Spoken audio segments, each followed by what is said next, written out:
I don't know what to call it. I guess it's over now. I don't really know. I wouldn't call it, I don't know if I would necessarily, you would classify it as anorexic, but I definitely wasn't eating. And I didn't realize, I never saw myself as getting skinnier, which I think was the goal. I'm not sure why. I was not trying to change my body. I just started and the behaviors felt right. They felt good. It was never really one word that you could label it as, and I was never really diagnosed. I didn't feel like I was sad. I just felt like this was something that I did. It was just a habit. It was just something part of my routine. Some days you're fine and some days you're not. It wasn't until I'd get these really bad bouts of body dysmorphia that it would hit me and I'd look in the mirror and be like, can I trust my own visual understanding of what's going on?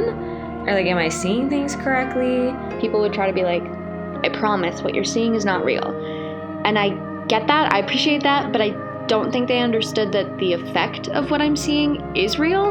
And it means I look at myself and I'm just not comfortable with my body. In all honesty, all I wish is to be able to wear clothes and look fine in them. And maybe I do look fine in them. Maybe I look perfectly okay. Maybe I look even good in them. But it's not something that I necessarily see when I look at myself in the mirror. it is this kind of demon and this kind of thing that you have to deal with on a daily basis, and this thing, it creeps up in the back of your mind. Okay, put it on my head, it's fine, I'm alive, I'm here, whatever, we're good. If I don't think about it, then it might not exist. Living in a house where people have bulimia, orthorexia, anorexia, a weird relationship with food, fatness, their body, binge eating, disordered eating, such anxiety about what you eat, over working out too much, restricting, intense dieting, binge eating, ednos. It's normalized and no one ever talked about it. No one was ever like, this is an issue. So when I started dealing with it, I didn't feel like it was an issue. And sometimes when I think about that, I start to want disordered eating again. It did feel like a useful support, and it made me feel desirable, like I deserved attention. Well, there, I've established my control now. Composed. Like I was an okay person. I associated it with having strong willpower. There was this constant thought in the back of my head saying, if you're so strong, why can't you stop? And that is because it's easier to just congratulate myself for negative things. I mean, that's the definition of a coping mechanism. It's easier than whatever is actually happening. And when my mom would kind of hint at that, it was really easy to turn it around and be like, I don't know why there's an issue. You say I eat so healthy. Good for me. If there's a problem, it's not my fault, Mom. This isn't it. It's not that bad. Denied thinking that it was a problem, denied thinking that it was something that was going on. And it wasn't like I suddenly had a realization and then that denial just evaporated. It actually just slowly transformed into embarrassment.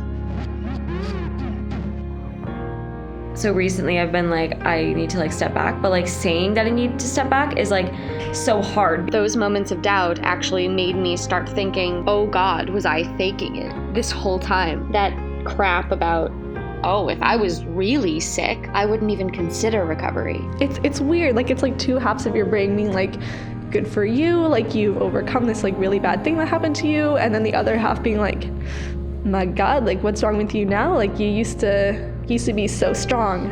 It's hard because I am the abuser and the victim at the same time. So it's this constant battle of trying to not lash out at myself. That's who I am. That's my identity, is a person with a hot looking body. And if I'm anything other than that, then who am I anymore? That's not me. This is who I am. I need to maintain it. But I also want to stop being so afraid to talk about these things with other people. I just know it's gonna be both for a while. Yeah, I wanna get better. I also want to be sick. There came a breaking point. I was I can't do this anymore. My escape route was kind of trying my hardest to not notice the ways that I was backing away from the disorder. I kept thinking that if I just do a little bit, then I can go back to getting myself on the right track. But at that point, I'm still saying to other people, Don't know what you're talking about. I don't have a problem, so why do you try to tell me that I do? even though within myself, I know that it just doesn't work that way. But maybe like you're not ready to like accept or hear that right now. knowing something and feeling something are two very different things. People are like, you need recovery. And I'm like, yeah, I know. But it's like, do I actually want it? So it's like getting to the place where you're actually like, okay, I'm in. I don't know how to keep going, and I don't know how to stop. That's the thing. Is like, I don't know what support I want to receive. I don't know why I stopped. I really don't. I kind of registered in my head like this is like a serious problem and like I don't want to do this to myself anymore. But it was like to that point then where like I couldn't stop, you know what I mean?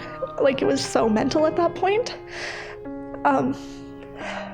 Obviously, I know it's a negative, awful thing, but I also think that it was a part of me growing into the person I am. So of course it's going to be hard to get rid of. Of course, it's not ripping off a Band-Aid, it's surgery.